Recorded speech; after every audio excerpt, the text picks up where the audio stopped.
Thank you very much, ladies and gentlemen. I'd like to call the meeting to order for the Oxnard City Council Public Works and Transportation Committee meeting for September 14th, 2021. I'd like to read a statement. This meeting is held pursuant to the State Emergency Services Act, the Governor's Emergency Declaration, and the Governor's Executive Order N-29-20 to allow members of the City Council or staff to participate via teleconference. As a precautionary measure to help slow the spread of COVID-19, the City Council facilities are temporarily closed to the public. The public is encouraged to view the meeting from home on the city's website at oxnard.org/city-meetings, Spectrum Channel 10, Frontier Channel 35, or YouTube at youtube.com/Oxnard News. Video recordings are typically available online immediately following the meeting. Please see the link for the Measure M pre-recorded presentation video for each agenda item below. The public may provide comments to the City Council via email at cityclerk@oxnard.org no later than 2 p.m. on the day of the meeting. Please identify the committee name, meeting date, and agenda item in the email subject line. A telephone option for public comments is also available at this time. Requests to speak must be submitted no later than 2 p.m. on the day of the meeting. Use the form on the city's website to submit your request at oxnard.org/city-meetings or call the city clerk's office at 805-385-7803 or email your request to cityclerk@oxnard.org. The city has filed pre-election and post-election lawsuits regarding the validity of Measure M. The judge has not yet ruled on the legal sufficiency of Measure M. And those are the last of the comments. Start with the meeting with the roll call, please, Madam Clerk. Yes, Chair.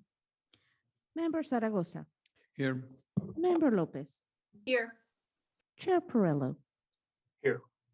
Thank you. The agenda for this meeting was posted in the kiosk located outside council chambers on September 7th. Thank you. And we'll rise for the flag salute. And we have a guest, Ms. Shaw, and I would have asked her and she's agreed to lead us in the flag salute, please.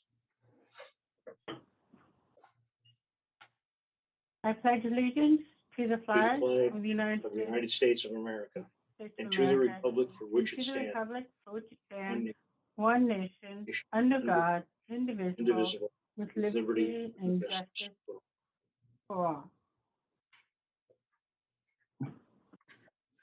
Thank you, Mrs. Shook. Item B, public comments on items not on the agenda. I believe we have one public speaker, Madam Clerk. Yes, we do, Chair Perillo.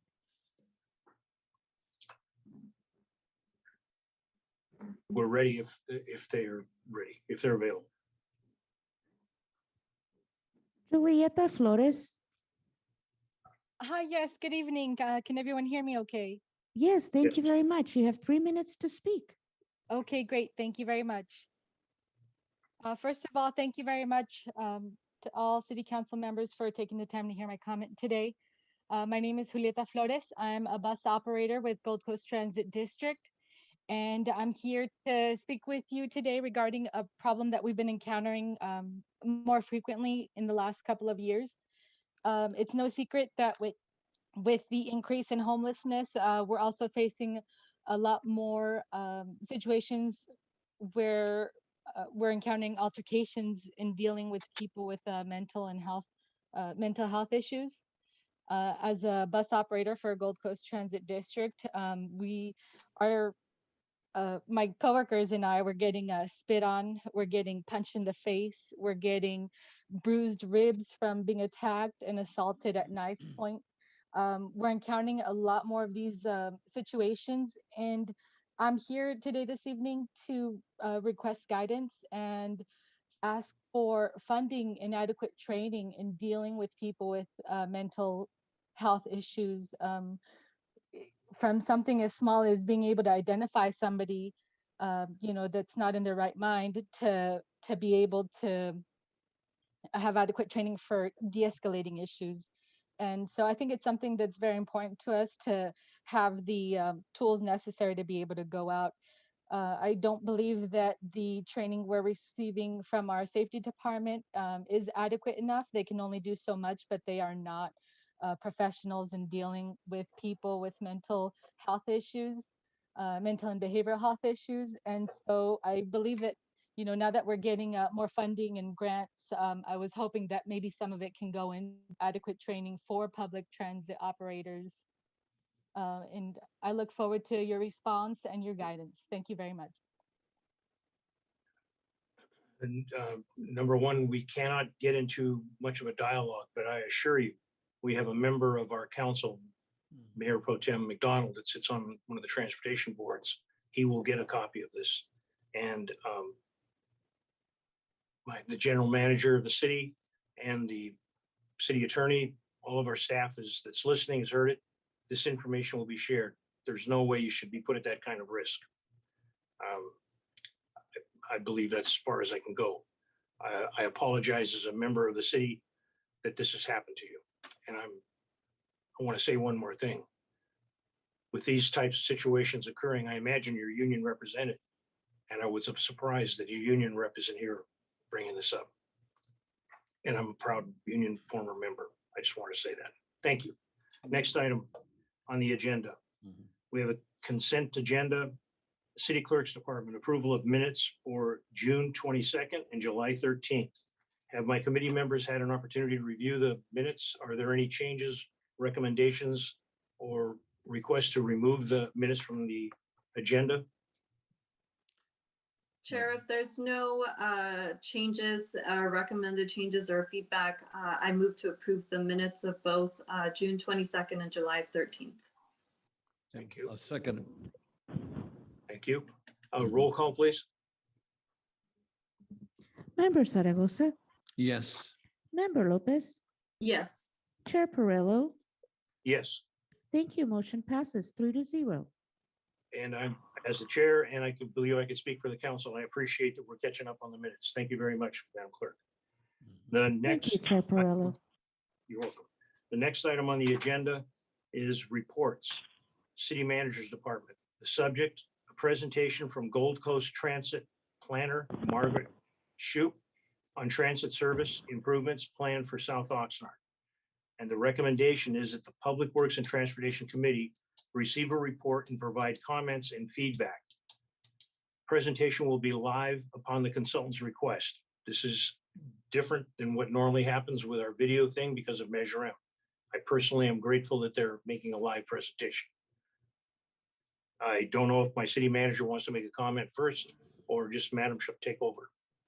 Yes, if you can just introduce her, that'd be great. Okay.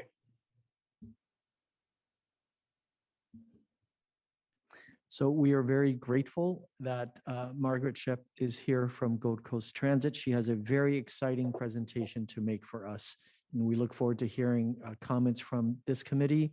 And hopefully we can bring this, if there's time in her schedule in the near future, to the full council. Thank you. Margaret, I'll pass it on to you.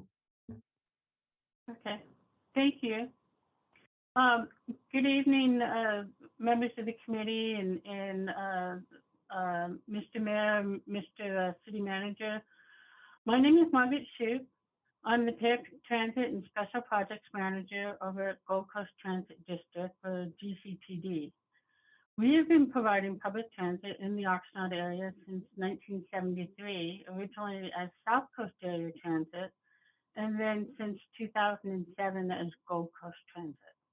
Pre-pandemic, GCTD provided over 3.2 million rides a year to our passengers, allowing Oxnard residents to not only travel within the city of Oxnard, but also to reach destinations in Port Hueneme, Ojai, Ventura, and adjacent unincorporated neighborhoods.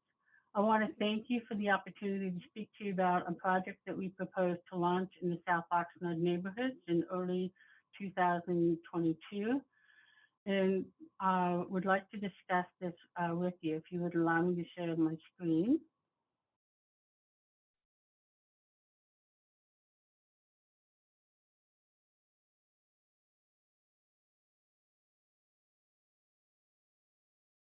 So what I'd like to discuss with you is a new type of service that is been called microtransit within the public transit industry.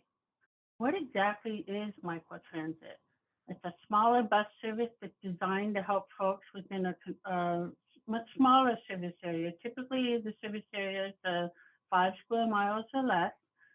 It allows people to move about the local neighborhoods, but also gives them the opportunity to get to the major transit centers.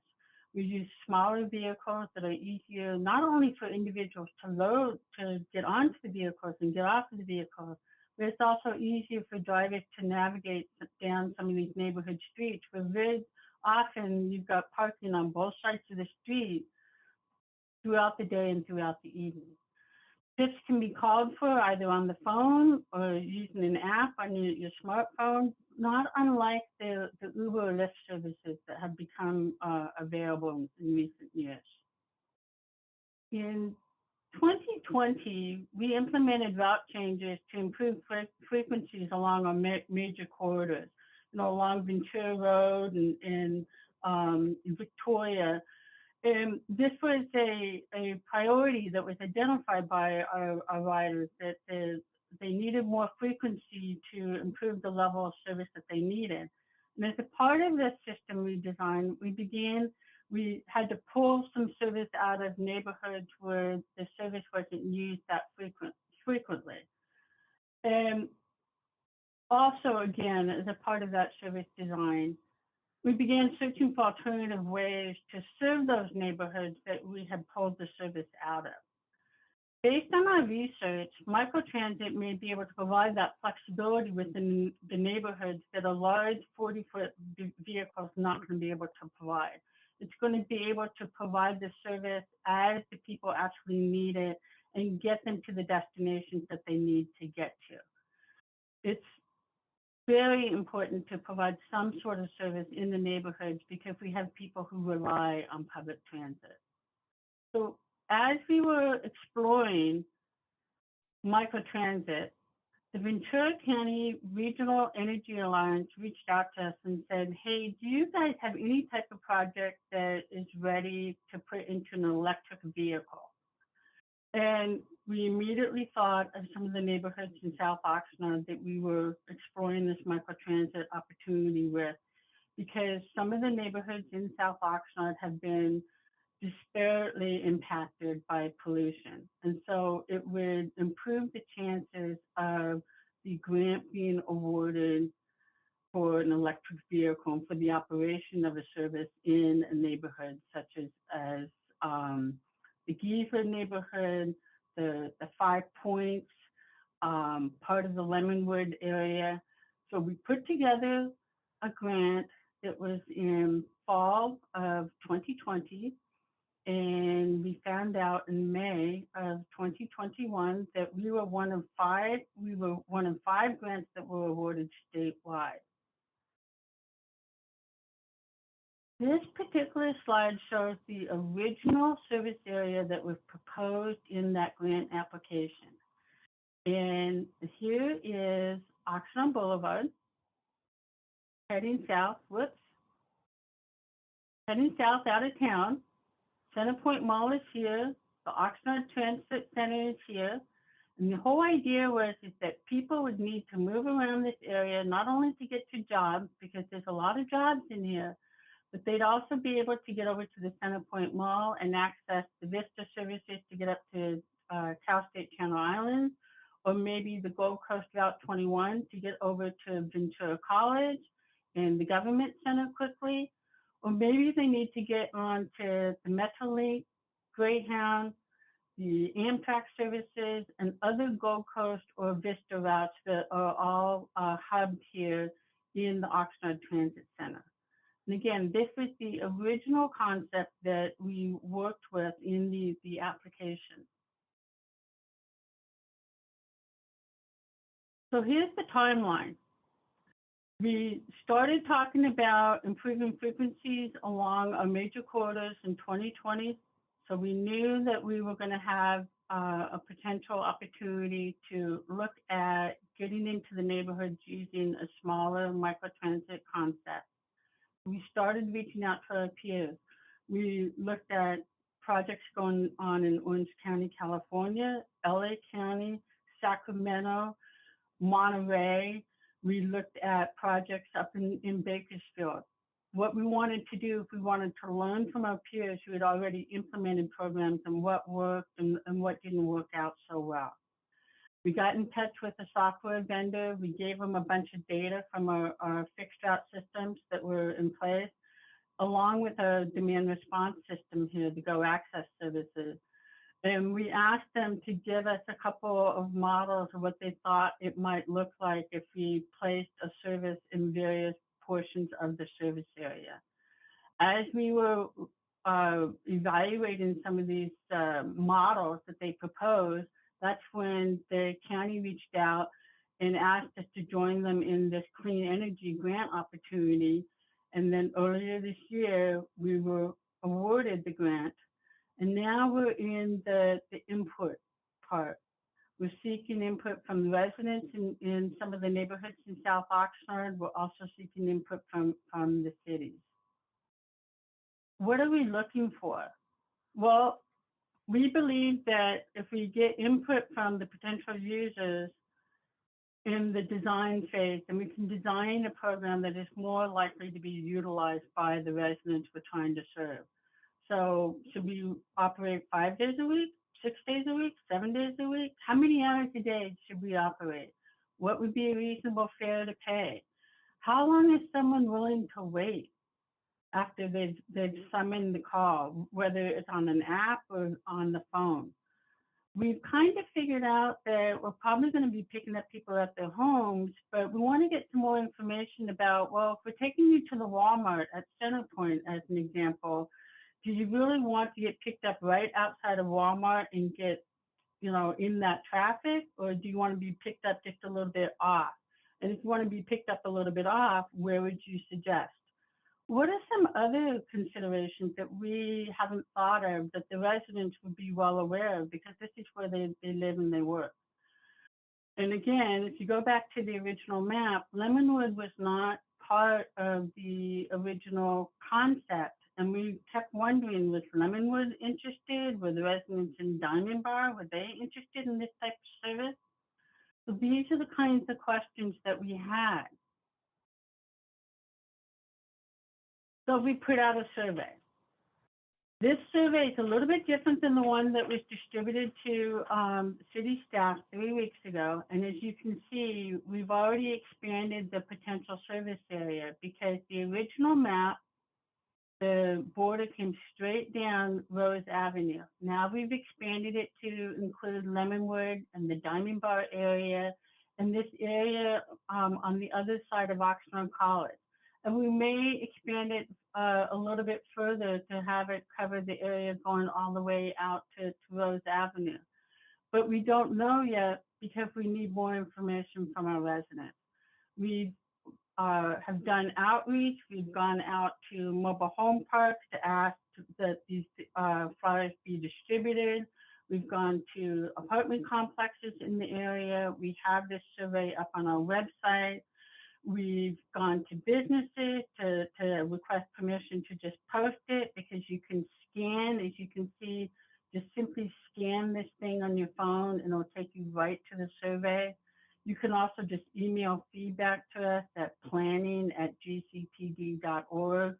You can even call us if you want to at Gold Coast and provide us your input. These surveys are available in both English and in Spanish. We really would like to get input, as much input as we can from the local community, and we're taking it through the end of October so that we can begin the finalize our design concept. I will also say that we have reached out to the schools in this area, to their PTAs, to reach the parents. We're really trying to do everything we can to reach out to the community and get their input on what we think is a very valuable service to them. So here we are. We had the grant award in April of 2021. We're seeking input not only from the residents, but we'd also would like to seek input from the city of Oxnard. Perhaps members of the Transportation Committee have some concerns that we have not yet identified. And, you know, anything that we should take into consideration before we start finalizing our policies and design implementation. We're going to start working on our marketing later this year. The electric vehicle is supposed to be delivered to us in late January 2022, and we hope to start service soon thereafter. But I'm really encouraging everyone to please provide some input all the way up through, again, Halloween of this year and even beyond. But the sooner we get the input, the better. But while I have your time, I do want to share 2 other services that we've started this year. We've started a late night safe rides service. This is open to everybody. Anyone 16 years in age of older can use this transportation. The fare is $2. It's available every night from 8 p.m. It originally stopped at 11 o'clock, but we started to get requests from folks who were working in the restaurants. And there's one dishwasher sent an email and said, hey, I don't get off until 11:30. So we pushed the hours to midnight. Again, as we're getting input from the community about our programs, then we are more than willing to flex because we want these programs to work for you. Where does this service go? It goes wherever the Gold Coast buses goes. That includes Oxnard, Port Hueneme, Ventura, and in Ojai. I've transported, or I should say the late night safe ride service has transported individuals home from work from the Pacific View Mall into Port Hueneme, into Oxnard. I, as a parent, if my child was working, say, at the Target at Collections and they're getting off at 9 o'clock at night, our bus drivers are the best people in the world, but I do not want my child walking from the bus stop at Ventura Road when it's dark outside at 8:30 at night, walking 3 blocks. I wouldn't want them walking 3 or 4 blocks, even in the River Park community. It's just not a safe, it's not a safe thing to do. It's not something that I want my daughter to learn to do. I want her to learn to walk in numbers as she's getting ready to go off and live on a college campus. So I'm really proud of this service. I think that this service is helping us plug a gap. We've received numerous calls over the years requesting late night service, but we never knew where to put it. So this is a much more cost-effective way to provide some service and gather some data. And over the course of time, we'll be able to figure out where we can provide more frequent service on our trunk lines, perhaps the Route 6, the Route 21. But in the meantime, this service is available to everybody. And again, it's $2. It's from 8 until midnight every day of the week. It's been a huge service enhancement for our riders. They've liked the independence that they're getting. That one passenger commented on the fact that Uber is very difficult to find after 10 o'clock at night. So again, we've been very proud of this service. The last thing that I'd like to bring your attention to is that as conversations about vaccinations have started to increase again, I don't want anyone to think that not having transportation to vaccination should be a reason not to get vaccinated. We have been providing free transportation to vaccination sites through our service areas since early March, and we will continue to do so as long as necessary. Again, you need to be at least 16 years of age to use this service. We'll take you to your first shot, we'll take you to your second shot, we'll take you to your booster shot. We'll take you to any vaccination site within our service area. We're a very proud member of this community, and we want to continue to work with the community to develop the services that they need. We welcome your input. If you need any more information, I encourage folks to reach out to us. My email is on the screen, mshoop@gctd.org. Our website is www.gctd.org. We're also available to provide presentations in both English and Spanish to any members of the community who might be interested. I want to thank you for your time, and this concludes my presentation.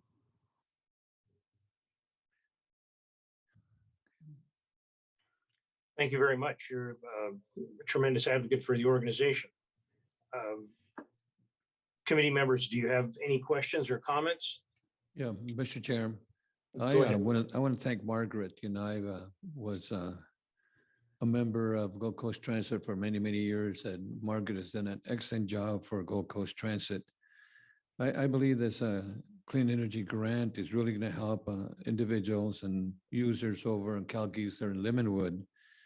And as she mentioned, using the smaller vehicles rather than using the 40-foot bus at less cost, I think is going to be beneficial to that neighborhood and the community.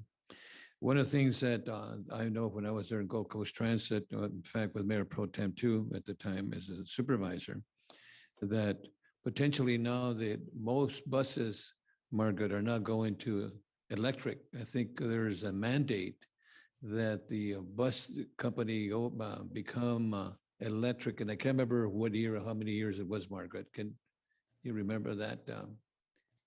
Public transit is mandated to be zero emissions by 2040. In 2040, every single bus, it has to be electric. And I think that that input from the users is going to be extremely important and how this is going to work. And I absolutely love that late night safe ride for $2. My goodness, that's just fantastic. Have you had any concerns from Uber and Lyft regarding those $2 fares?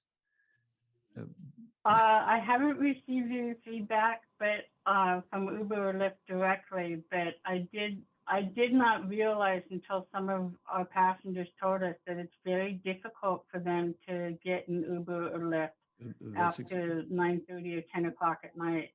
And that's a hardship for the individuals who are in the service industry. And it's very expensive too, by the way, so for information. And again, you know, the free rides for COVID-19 shots it's just great too, because we need that. And so, Mr. Chair, I really commend you for the presentation and potentially, I know there was a young lady by the name of Juliet Flores, one of the bus drivers that has some concerns. And I'm sure you're going to share those concerns with Steve Brown and also the Gold Coast board. It's extremely important that we keep our drivers safe, you know. So thank you again for the presentation. Absolutely. Thank you, Mr. Chair. You're welcome. Councilmember Lopez, do you have any comments, questions, or concerns? Yes, thank you, Chair. And I'll follow in Mayor Zaragoza's comments as well. I definitely commend Gold Coast Transit and Ms. Shoup for bringing this, for this presentation, for bringing this to our attention and that of our residents in Oxnard, and for really looking at alternative ways of providing very much needed transportation service in a different way to our city, you know, very large city. So even the area so far that would encompass this program is an area that can really provide a lot of services and connect to other parts of the county as needed. So I think this will be a really great program. The only question I had, I'm not sure if I understood or got it in the presentation. With the grant that will fund this program, considering the capacity, would there be room to increase the transportation vehicles, or are we just kind of looking at this, you know, for how long might this program go for? So the MOU with the, thank you very much for the question. The MOU with the Ventura County Regional Energy Alliance and the grant that came from the state to both of us requires that the funds be expended by 2024. that is going to give us an opportunity to, typically with a pilot program, you start off with the concept, and if it doesn't go, then you start kind of tweaking. And again, that's where the input from the passengers and members of the public becomes very important, so that it can be dynamic, and then you get that right fit eventually. And as that's going on, then you start looking for other sources of funding. We have a plan where we're going to start off with one vehicle, but we have the ability to provide additional, it's referred to as capacity, where we can get other vehicles in if there's a surge in the demand. So maybe it's quiet during some times, and then we've got to put a few more vehicles out there because there's more service out during certain hours, and we can just kind of push and then pull again, so that we can use our resources as efficiently as we can. So again, thank you for the question. Thank you. Really appreciate it, and I look forward to seeing this, the vehicles moving around local, through our neighborhoods in the designated area. Thank you. Ms. Schaub, I have a couple of comments and several questions. Again, thank you very much for the presentation. You did an excellent job. In all disclosure, I don't ride the bus, so I'm not a bus rider. But I have nothing against the buses, but I will ask several questions. If we could put some of the slides back up, you have an aerial view of the downtown area, the designated area where the drawings are. Bingo, right there. I'm just curious, and I'm just curious on this one. We show the Center Point Mall, and we show C Street on the far west. What if we took C Street all the way up? Is there a reason for not doing that? Because there's a tremendous amount of homes just to the west of that. And I believe I'm looking at my map of the neighborhood councils, Kamala Park, Blackstock North, Blackstock South. If we increased it from C Street, we would be beyond the limitations of the grant? Are you able to answer that? And if not, you can get to us later. It's not so much the limitations of the grant. We can push the boundaries left, right, up, down. What we looked at is the fact that we have so many routes that are already going down C Street. So those neighborhoods are getting, this area here is getting a lot of service. Okay. So if you continue down, continue down Oxnard to Saviors, there's no service in here. That's why we kind of started here. But again, that's why we're here. We're trying to get input. Okay, and again, the question not asked is the risk not taken. I thank you for that, because it makes total common sense. If you have a lot of service, why double book it? It makes a lot of sense. Thank you for that. A couple of questions and one suggestion. There are organizations, the Inter-Neighborhood Council Organization and the Senior Services meeting, I believe the group Senior Services met today. If you had an opportunity to get on their agenda, I'm sure there's some neighborhood council chairs, and I will personally get a hold of the executive board and ask them, I think this is worthwhile for that organization. You'd get some more TV time. And I believe that these people would be very interested in giving you some input. The same goes for the Senior Services Committee. The point that you brought up about the safe child makes a lot of sense.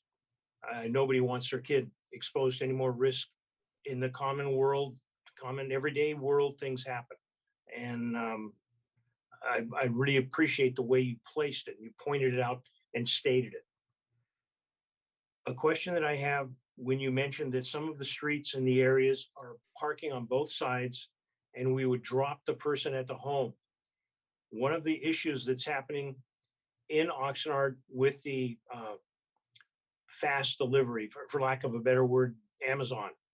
A lot of times these are vehicles about the same size or just a hair bigger, and they're double parked in the middle of the street while the person leaves the vehicle parked in the street. Will that be something that we have to do in this?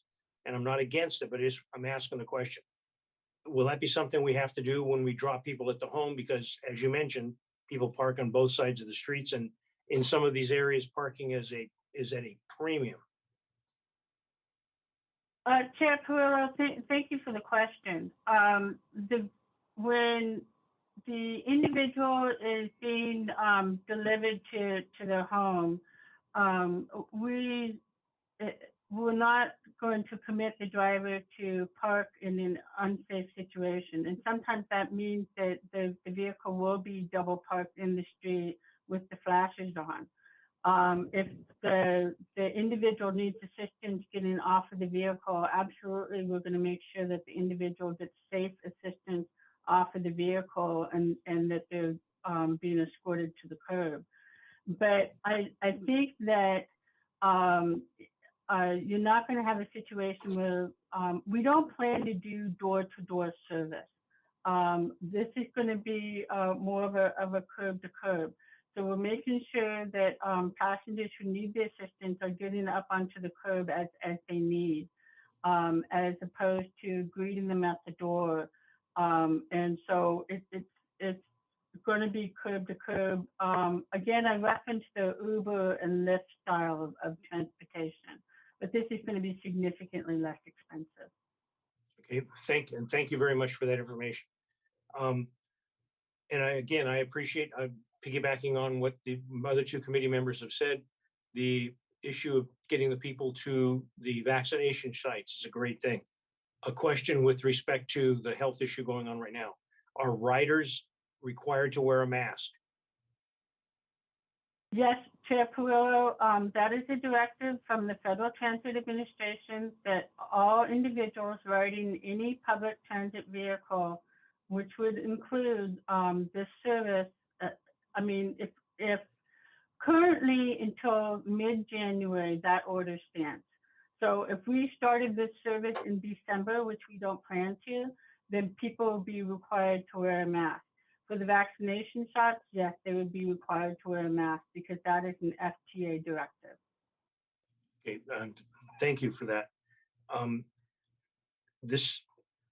grateful that the city and your organization, Gold Coast Transit, is looking at something like this. It strikes me as being extremely beneficial. I was mentioned about the pollution and the air quality. Following a bus, even natural gas, there are emissions. The trash trucks are going away from diesel to natural gas. Sounds like a very good deal. And I had one other note, and I'm losing it here. Double park. Oh, the public speaker that we had this evening, and I'm not asking you to comment on it, but when it was mentioned that certain activities take place against them, is there a way to protect the driver with some sort of an enclosure, or are you investigating that? Because just knowing what it looks like inside of a vehicle, and a person is basically pinned against the door and locked in their seat with a belt. Hopefully you can say that you're going to at least take this comments that were given at public comment, or there is already some sort of investigation to provide more protection for the people working for your service. Good men and women trying to make a living to take care of their families. Chair Perillo, I just want to comment that as a 22-year employee at Gold Coast Transit, I want to comment that the men and women who drive our passengers around the service area day in and day out, they're the backbone of our organization. And we are very proud of them, and we support them in every way possible that we can. We do have shields in the bus operator seating capacity, and we will be more than happy to provide a detailed report to the committee if they so desire. Because if I apologize, Chair. And as I indicated earlier, the comments were noted, and they will be taken up in the senior management meeting tomorrow. Thank you. I remember sometime a couple of years back now, probably Councilmember McDonald brought forward that the cameras in the buses pick up activities and they allow them to pursue, as I recall, they allow them to pursue the people that are creating these problems for the buses. And I'm grateful for that. I hope that smaller buses have the same sort of capacity to extra protection for the people. At least we can identify who they are. And I trust exactly what you're saying. The people are working for a living. They're working to put food on the table for their families. They understand what it means to be on time for the bus riders. They understand what it means to work when you need to. As a former mail carrier who got shot on the job by a knucklehead kid, and with what happens when something like that comes into your life, it can be really surprising and you don't expect it to happen. So if there's anything this councilman or any of these other council members on this committee can do to assist you in this matter for the safety of the people working for your organization, please let us know. Again, I think you're a great spokesman for this organization. And are there any other questions or comments from the committee members, or does the management of the city or the city attorney have any comments they could add before this item comes to either a recommendation? Chair Perrello, Yes. we did receive an additional comment from our public speaker, Ms. Julieta Flores.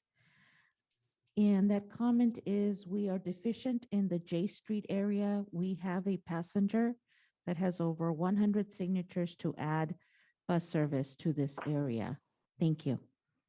Thank you. And we will include that in the record for this meeting, Madam Clerk. Yes, we will. Thank you. Thank you.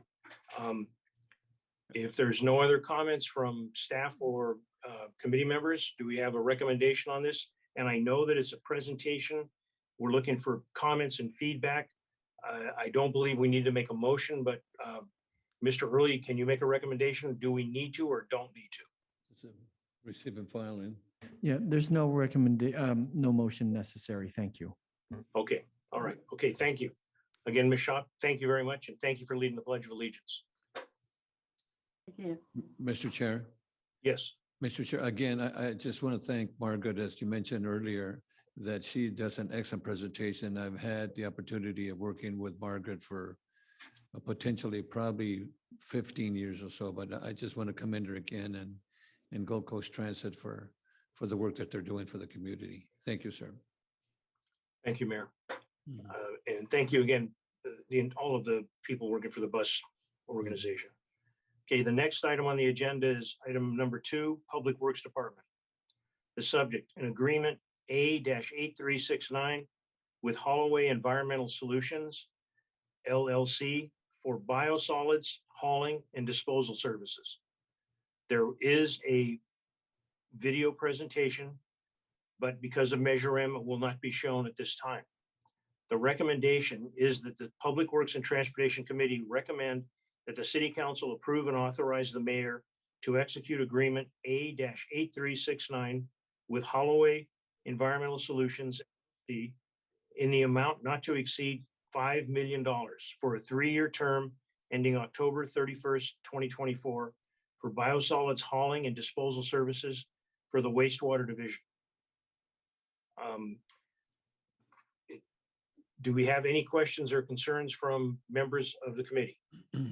Mr. Chair, Go I ahead, know Mayor. that this is an item that has to be done, and as is mentioned in the report, there's 80 tons of wet tons that are produced every single day, and those solids have to be taken over north on the 5, and it's potentially almost a mandated item, you know. So I'm not sure if Councilmember Lopez has any concerns, but I'd like to make a motion that we approve this item. Okay, Madam Lopez, do you have any questions, concerns, or before, or No, no issues with this. I appreciate the presentation and the background on it, especially with staff, looking completely in terms of bids and looking at the best and most qualified company to take on this responsibility, especially being a responsible bid. So I would second that motion.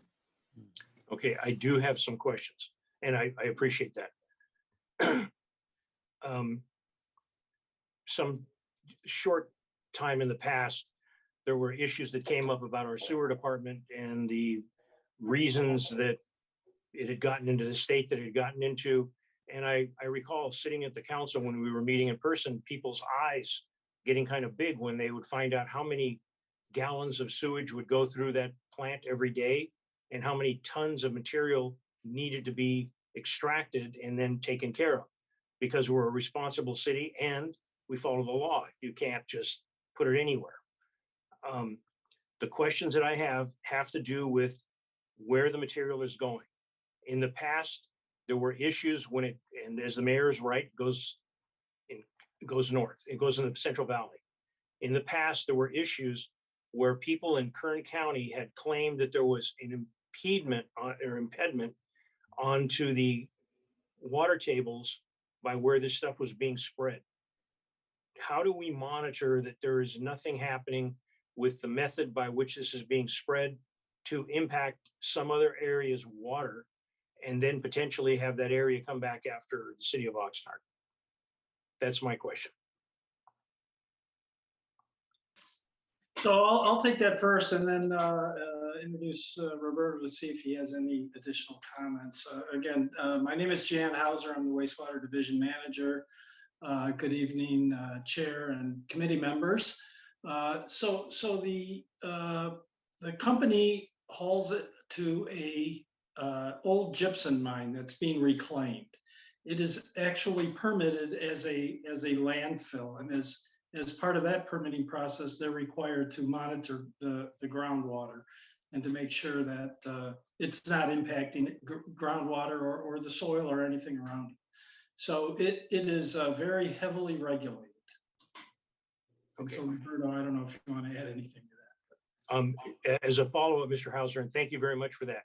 When it's regulated, do we get the information so we can find out if we're right on the edge of being over the line or we're well within the range that it has to stay? Because this type of stuff, this type of material, and when it ends up impacting water tables, can be extremely litigious. Sure. That information is available to us if we request it. It is not regularly submitted to us, and I don't believe we've had a request for that information in the last 2.5 years that we've been using them. Roberto, are you aware of any data that we've received from them?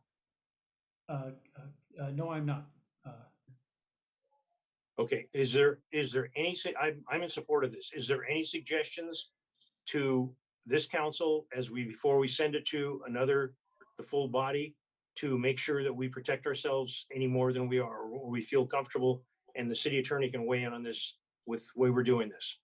Because again, this is material that we cannot dispose of, willy-nilly. It has to be, again, regulated, but we just want to make sure that everything is hunky-dory and the city of Oxnard is covered. Sure. Yeah, so we will request their permit and data, the information they need to collect to meet their permit. So we'll do that before the next council meeting. Thank you very much. Thank you. They'll be contractually obligated to meet all those standards as well. Right. Thank you. Thank Mr. Early, Mr. Fuentes, and Mr. Hauser. Thank you very much. Any last comments by the committee? If not, we'll call for a roll call vote. Okay, Madam Clerk, can we have a roll call vote, please? Member Lopez, Yes. Member Zaragoza, Yes. Chair Perrello. Yes. Thank you. Motion passes 3-0. Thank you all involved in this presentation. Thank you very much. The next item on the agenda is items for future agendas. And Mayor, do you have any suggestions for items on future agendas? No. Madam City Councilwoman Lopez? None on my end. Thank you, Chair. Okay, Madam Chair, I- Mr. Chair, can go I? ahead, Mayor. Go Can I ahead. go back a little bit? In our finance and governance meeting that we had earlier today, Councilmember Tehran mentioned some concerns that he had about about illegal trash dumping and about the use of containers for the INCO and some other items that I think it'd probably be more appropriate to be under our committee, the Public Works Committee. So I'm sure that staff's going to be recommending that for, for a future agenda item. That sounds wise. I watched the meeting and I do think those would probably be better suited in this committee meeting. Thank Yes, sir. Thank you. I received a concern today from a resident with respect to street sweeping and the tickets that are generated from cars that are left on the street in areas where there are posted street sweeping mandates. And I told the individual that I would ask to have this brought forward. The police department has helped and stepped in, and I'm grateful, extremely grateful for the work our police department is doing, not just in the street sweeping, but in everything. Apparently, areas that are zoned where street sweeping is required, there's a mandate, and some areas are not zoned.